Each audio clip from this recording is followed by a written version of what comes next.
Okay, our next topic is theory of constraints and throughput costing. It's a very important topic from exam point of view. Let me give you a little background. Theory of constraint, this concept, this idea,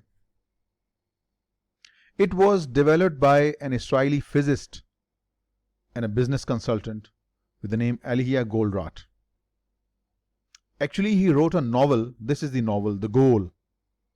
This novel contained the idea of theory of constraints. And this idea has earned him great fame across the world, because this concept of theory of constraint, it has helped improve human thinking about problems, how we can solve problems, how we can solve the problem of constraints. Now, what's constraint? Let's discuss this. Let's say we have 4 workers. Worker A, worker B, worker C, and worker D. Our worker A, he has a speed of producing 600 units in 1 hour. He can produce 600 units in 1 hour. Good, very good speed. When he completes his goods, he is transferred to the next person B. He works on these units and his speed is little slower, 525. He works at 525 units per hour, for example. And when he completes his goods, he transfers them to C. Worker C is little lazy, or maybe the type of work he does, that is little complex. What happens? At this point, at position C, person C, the speed is only 450 units per hour. Now the problem is, A will do work very fast, B will do work almost at the similar speed, but because of C, our production system has slowed down. We cannot produce more than 450 now. Why? Because the person C has slowed down our production system. He is the bottleneck. He is the constraint. He is the problem. How to solve this problem? How to solve this problem of constraint? This was discussed by Elia Goldratt in his novel, The Theory of Constraints. The title of the novel basically is The Goal. Now this is the idea of bottleneck. Let's say I have an internet connection, and that internet connection gives me a speed of 300 Mbps. Very high speed. But maybe because of some connection problem, the wires outside my home are broken. I am only getting 1 Mbps. Connection has 300 Mbps speed, but I only get 1 Mbps. This is called bottleneck. There is some problem in the wire. Because of that, my speed has slowed down. This is something similar here. This person is a problem because of which our speed of work has slowed down. So, gentlemen, there are many beautiful words used for this constraint. I will explain all of these to you. Sometimes you will call them constraint. Sometimes you will call them bottleneck. This is also called bottleneck. Bottleneck. Sometimes it is called constriction. Constrictions. 3 terms are used: constraints, bottleneck, and constriction. Why is it called bottleneck? I would like to explain. Most of people love Pepsi and Kapsa. Pepsi has, if you just look at their bottle, about 2.5 liters. The structure is like this. This is the bottleneck. This is Pepsi. Now why such a big bottle has a small neck like this? It is because when you put it in the glass, so the amount comes slowly. Slowly and slowly, and the glass gets filled. Let's say if we had no such bottleneck and the bottle was like this, for example. Let's say like this. And there was just one big covering here, and you used to put it in a glass. When you put all the Pepsi might fall on the ground. So basically the idea of bottleneck here is necessity. We want to slow down the speed so that the liquid comes in a reduced quantity so that it doesn't spill. So, but in our model, what we are discussing, for us, bottleneck is a problem. For us, this person is a problem. For us, this constraint, this constriction is a problem. Now, how to resolve this? how to get rid of this problem. This is the idea discussed in the novel, how we manage the constraint. So there are five steps we need to follow. It says the theory of constraint analysis follows 5 steps. I will explain all these in detail. The first step is to identify the constraint. Who is the problem? This person is a problem. This person is a problem. How do we identify? Just look at their tables. Wherever you see large undone work, unfinished work, this person is problem. Why there is slow down in the work. Like if you're working in accounting department, the person who has got lot of unfinished work on his desk, he is the constraint. So the first step to find out is to identify the constraint. How do we identify the constraint? It is given here in the first step. The bottleneck operation can usually be identified as the one where there is a work in process backs up the most. The department, the division, or the person where is more work in process, that person is the constraint. That person is the problem. That person is the bottleneck. That person is the constrictant, or that person or department. Remember, it could be a person, it could be a department, it could be a process, anything where we have more work in process, that is a problem. So this is the first step. Second step, determine the most profitable mix given the constraint. Now let's say I have 3 items, A, B and C. Okay. A sells for $15, B sells for $8, C sells for, let's say, $12. Right? In theory of constraint, the only relevant cost, remember in theory of constraint, be very, very clear on this. When the question says TOC, theory of constraint, in theory of constraints, only relevant cost is direct material. Maafi direct labor, maafi variable overheads, fixed overheads or selling overhead, just direct material only. Okay, so if I make A, how much direct material I had to put? Let's say $5. Okay, when I make B, how much direct material do I use? Maybe just for $2. And how much direct material do I use for C? Let's say $8. Remember, for now, you know that sales minus cost of goods sold is called gross profit. Sales minus all the variable cost of production is called contribution. But here, sales minus direct material is called the throughput contribution margin. Please remember, it's called throughput contribution margin. Throughput, THROUGH, PUT. I didn't write it completely. Throughput contribution margin. So my A is giving me $10. My B is giving me $6. Throughput contribution margin per unit. And my C is giving me $4. If you just look at this, you would say, yes, A is good. Make more A, more A, more A. Because it is giving us $10 of throughput contribution margin. What is throughput contribution margin? Sales minus direct material. 10, B 6, C 4. So you would say, come on, let's make A. Wrong. Wrong. You have to see ABC we are producing, and there must be some constraint, like maybe we have limited machine hours, maybe we have limited labor hours. So let's say we make ABC on machines, and A takes 5 hours to make. B takes 2 hours to make. And C takes just 1 hour to make. Next step, what you should do, let's say in this example, a machine hour is the constraint. If machine hour is the constraint, then in order to earn $10, you have to spend 5 machine hours. So you're going to divide 10 by 5, which means your result is $2 per machine hour. Similarly, you do the same thing. In order to earn $6 throughput margin of B, you have to spend 2 machine hours. So 6 by 2, $3.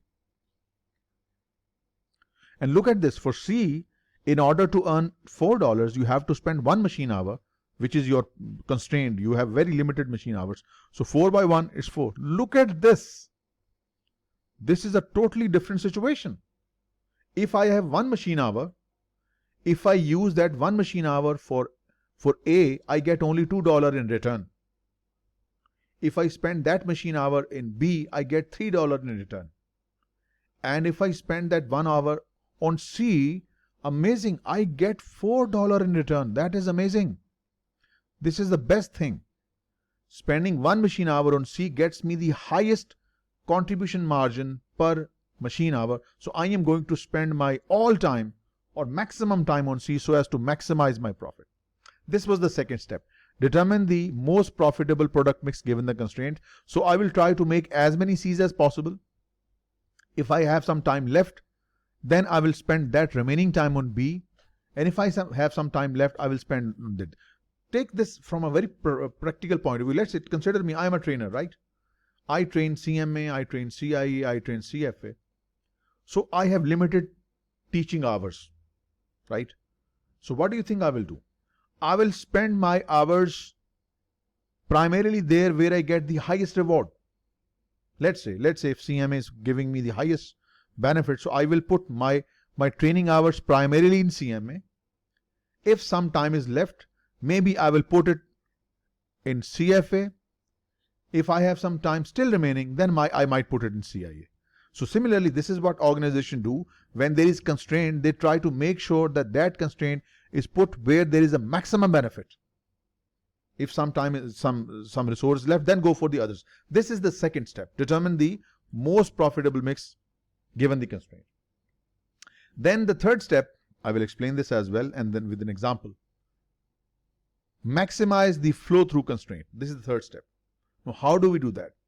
First, we have identified the constraint occurs where there is a lot of work in process.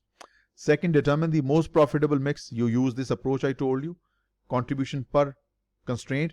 Whichever gives you the highest benefit, you should put your resources there.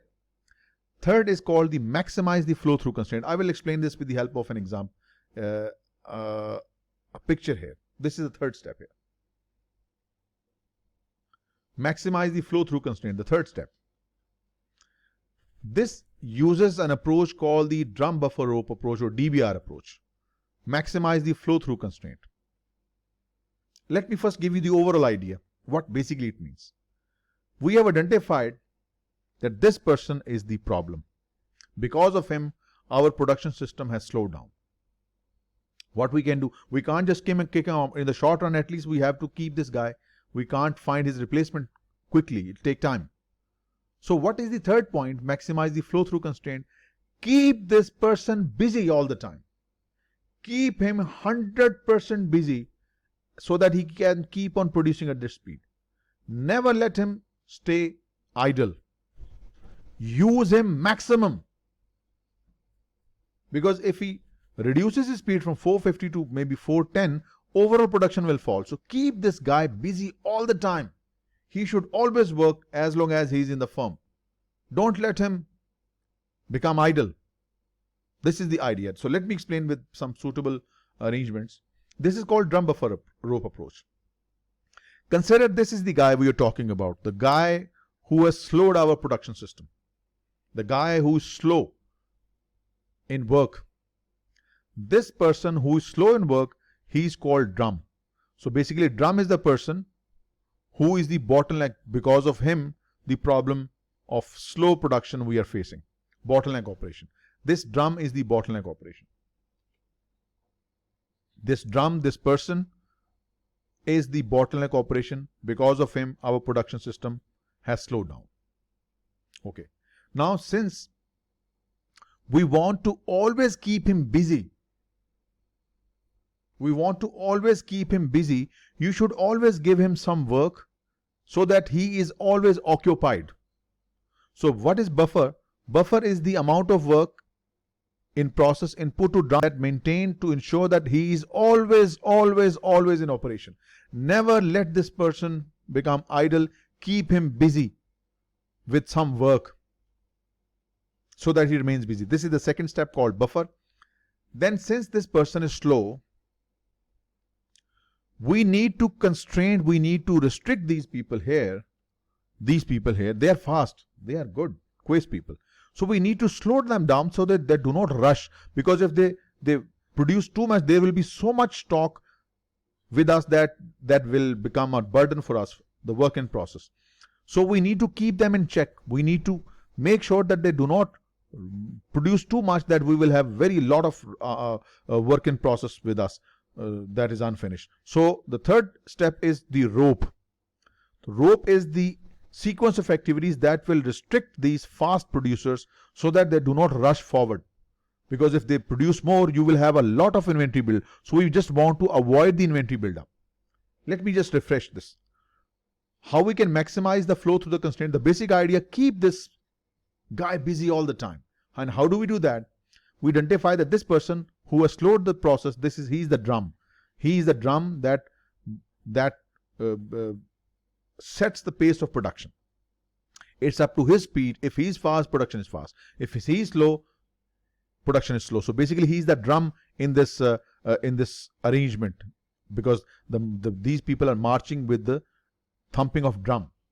So this is the person who is drum. We should always keep him busy by giving him some work. That work is called buffer. We should keep him busy, and we should not let these departments and processes to produce so much that we will have a lot of inventory build up. So we need to slow that down. This is done through rope. So this is nicely explained in the next picture here. See, this is the drum. This is the bottleneck operation. Identified. Second step, we should always keep him busy by giving him some work. This is called buffer. Keep him busy so that he's working all the time. And we need to coordinate the activities of the preceding departments in a way so that they do not overproduce. Because if they rush forward, we'll have a lot of unfinished stock. So this is how in the fourth step, we can, third step, we can maximize the flow through constraint. Then there is the fourth step, increase capacity at the constraint. Yes, we can't let that continue forever. What you can do, you can kick this person out, Kharush Nihai, kick him out of the country or the company, hire a new person who is faster, right? Or at least add one more person with him so that the work is sped up. So the next fourth step is to increase capacity at the constraint. In the short run, managers should make best use of the bottleneck operation. That's what we done in the step 3. Remember, this is what I have highlighted. This basically is your step 3 called the drum, buffer and rope approach. This is the short-term solution. But in the fourth step, this is the fourth step. Please note, what I'm highlighting is the fourth step. The medium-term step is to improve the process to increase the bottleneck operations capacity.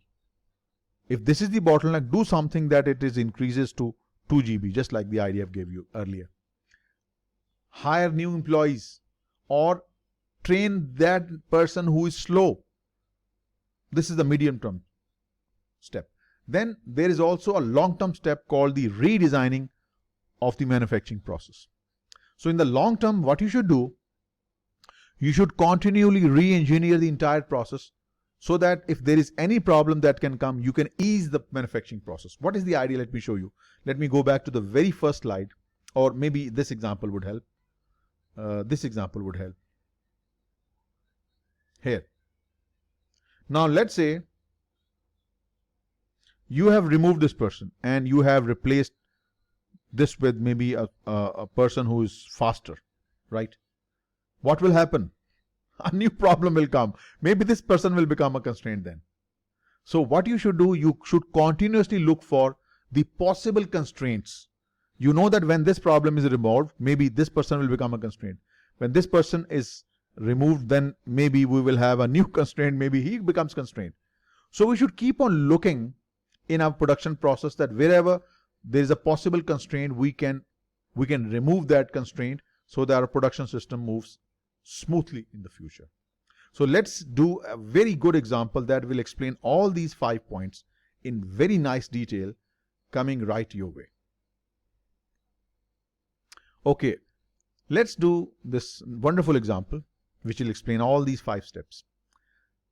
A company makes 3 products: an airborne radar, a radar that is used in the air, like this way. This is the airborne radar that's installed on an airplane.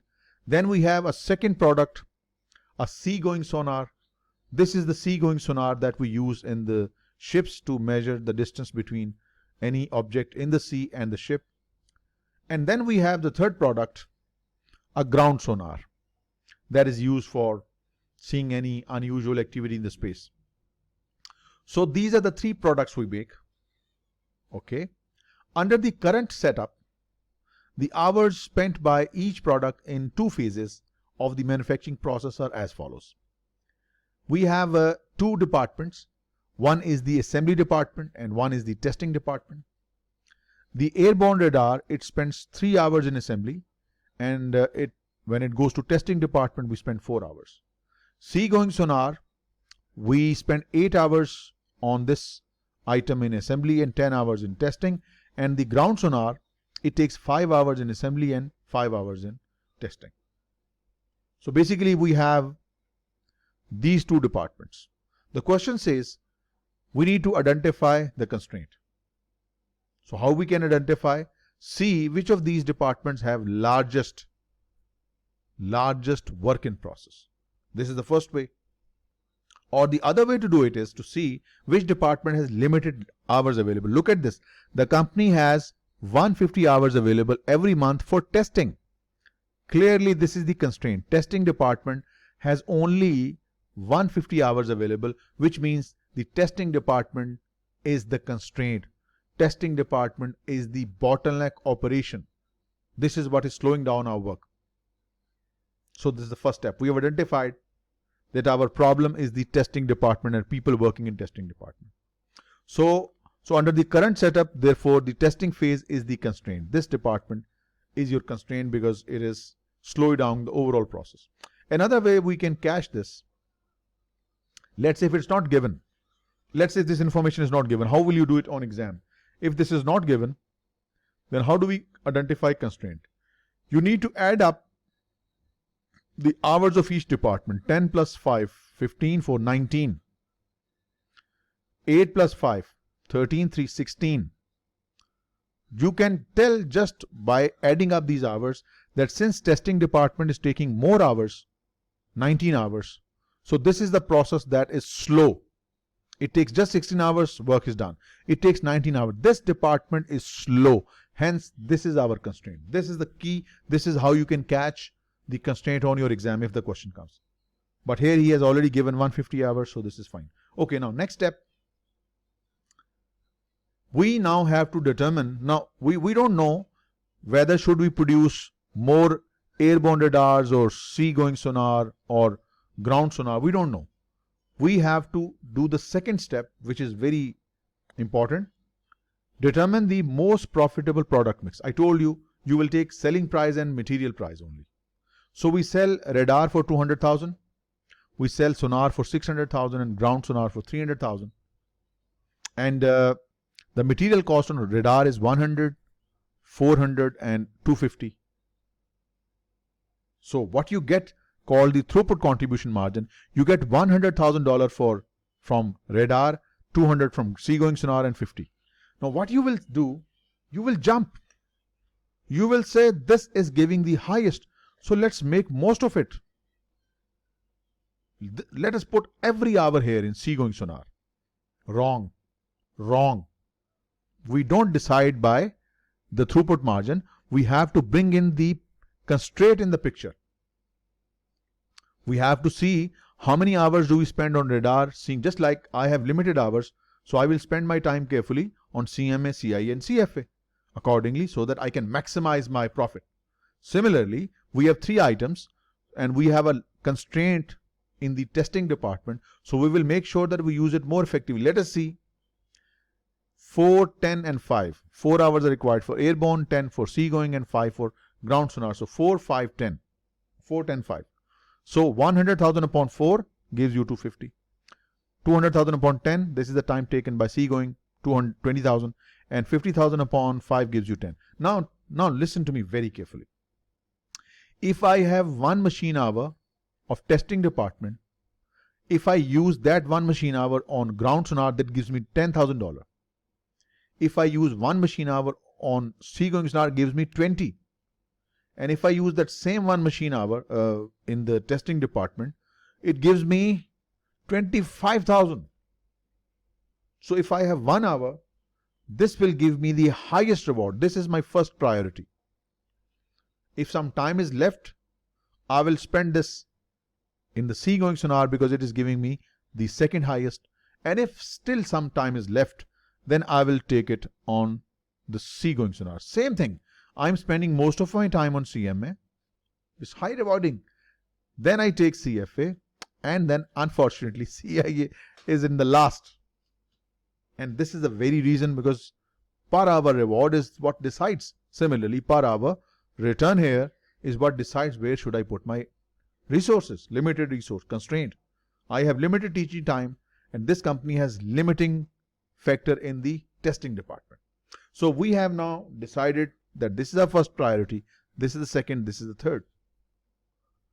Okay, now second step is done. Now we have to go for the third step. Rather, let us first calculate. We have decided prioritize. Now let us see if we could plan our production according to these priorities. Let us see how much profit we can earn. He has calculated this for us. As per the market demand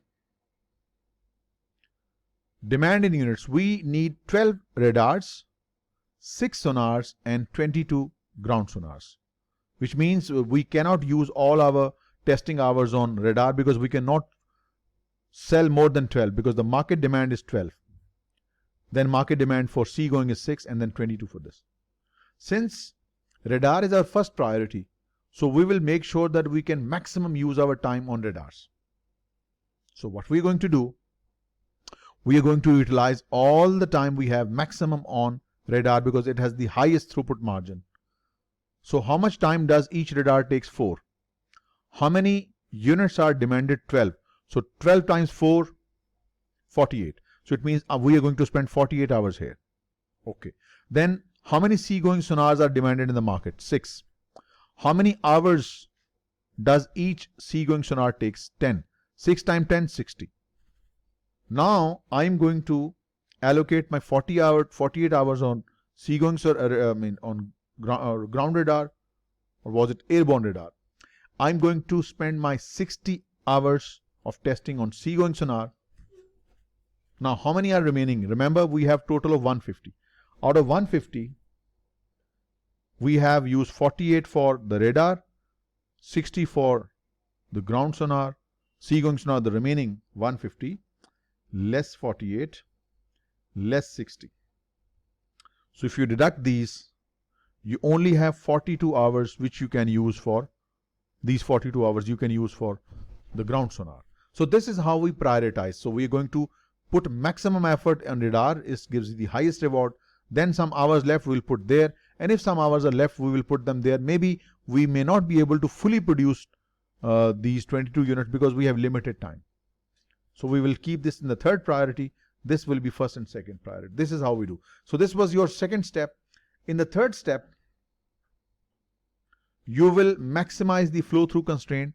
How would you do that? You just learned you will apply the drum buffer rope approach. Means if you have 150 hours of testing, you use this 150 hours fully. You keep this department busy. You keep this department busy all the time. See, this is safe.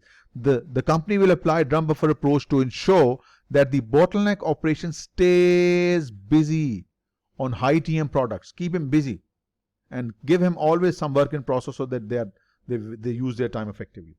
Then the fourth step, increase capacity at the bottleneck operation. Since we have limited testing department hours, you need to hire more people.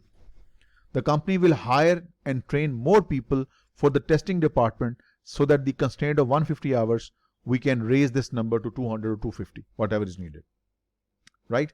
And if we, let's say, if we hire more people and train them, and let's say maybe we have now 250 hours, what will happen? There will be a new constraint, assembly department.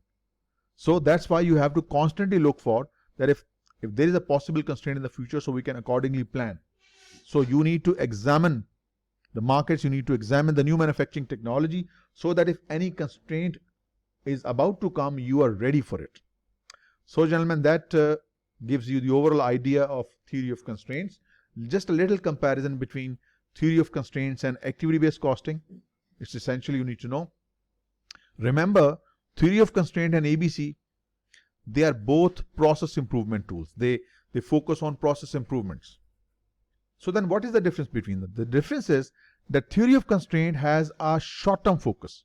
It looks only on the material and product mix. Khalas. Maafi labor, maafi variable overheads or fixed overheads or sales or marketing.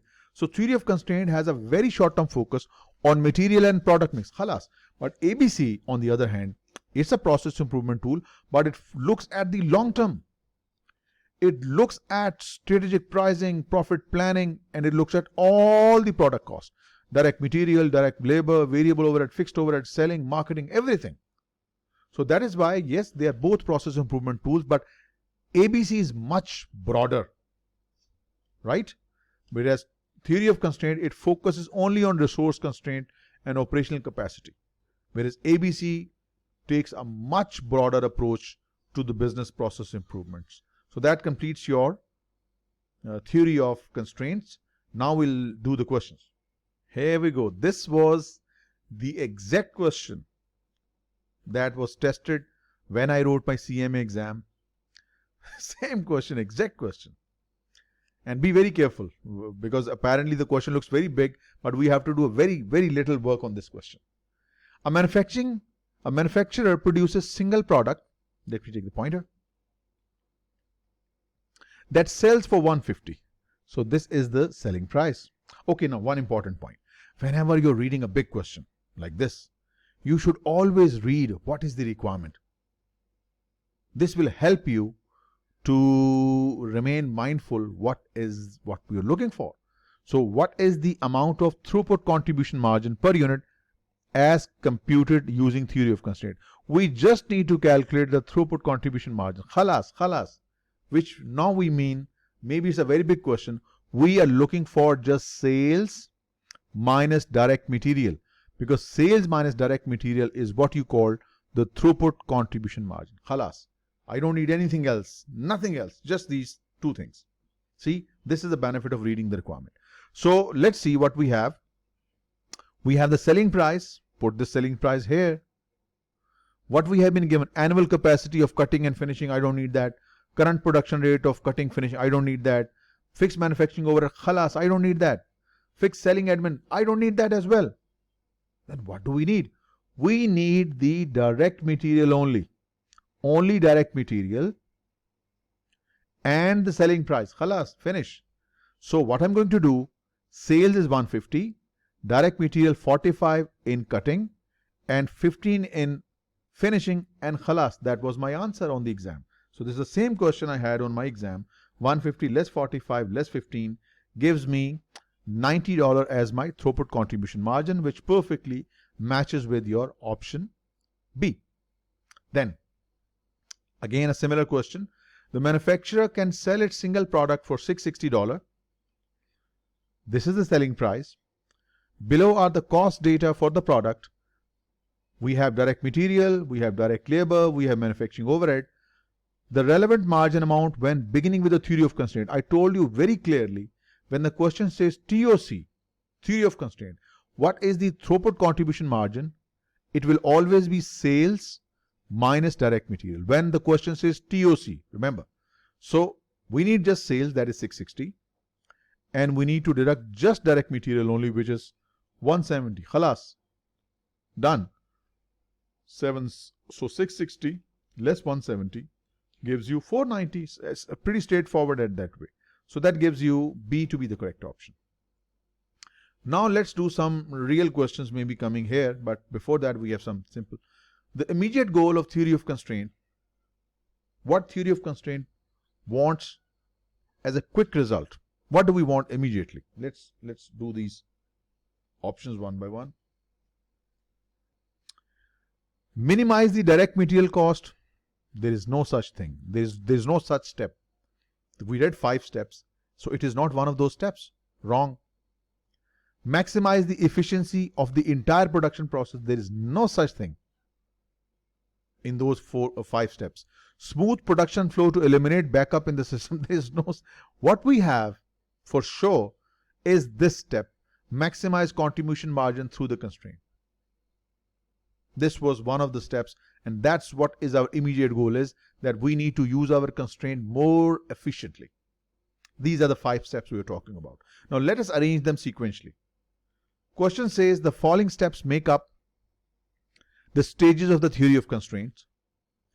If executed in correct order, the sequence is. Now let's do it. The first step is to identify the constraint. This is the first step, which means the third is our step number 1. The second step was to determine the most profitable mix given the constraint. This was the second step, but in this it has been given the number 1, so we are going to put 1 here. Then after that there was a step: maximize the flow through constraint. This was the third step. Maximize the flow through the constraint. So this third step here has been given as 5th. After that, increase capacity at the constraint. This is the 4th step, which has been given here as 2. And finally, you can't stay that way. You need to keep on looking for new technology. You need to look at for new constraint that can become problems in the future. So the 5th step is to redesign the manufacturing process so that the problems do not come. So this is the 4th, which in fact is the 5th step. So these are the sequences in the exact order, which I think matches perfectly with your option D. 3, 1, 5, 2 and 4, and that should be the right answer.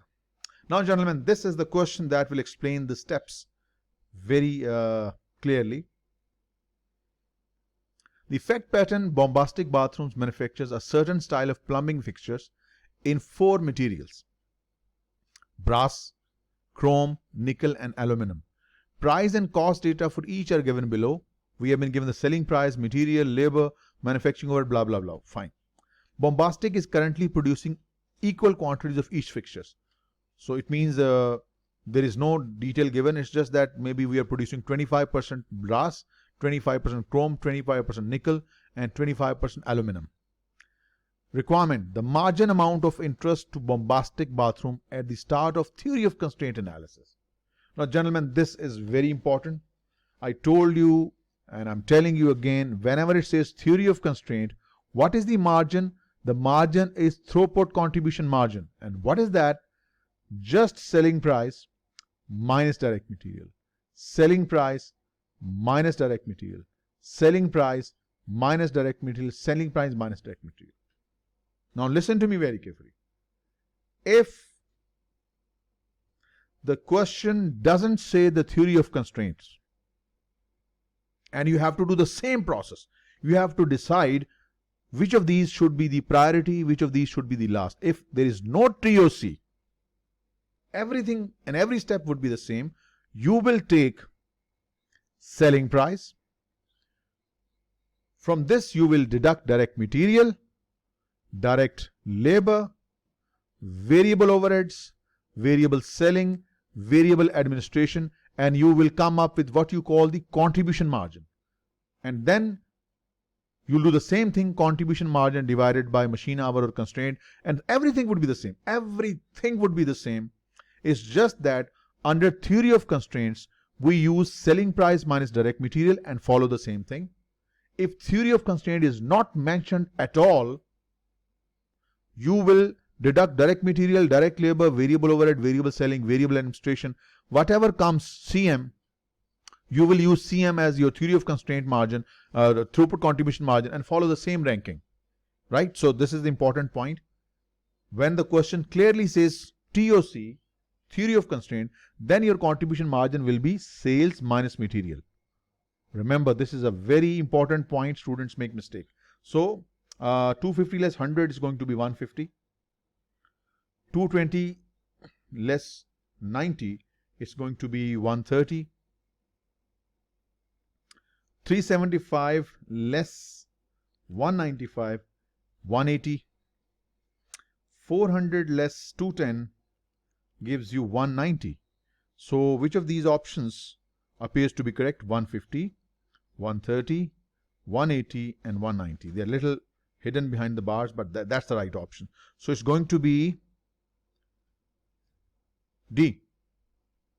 Done. So this is how we do in theory of constraints. We take just selling price and material. Now the next part, things are a little out of order. It says the constraint in bombastic manufacturing process is.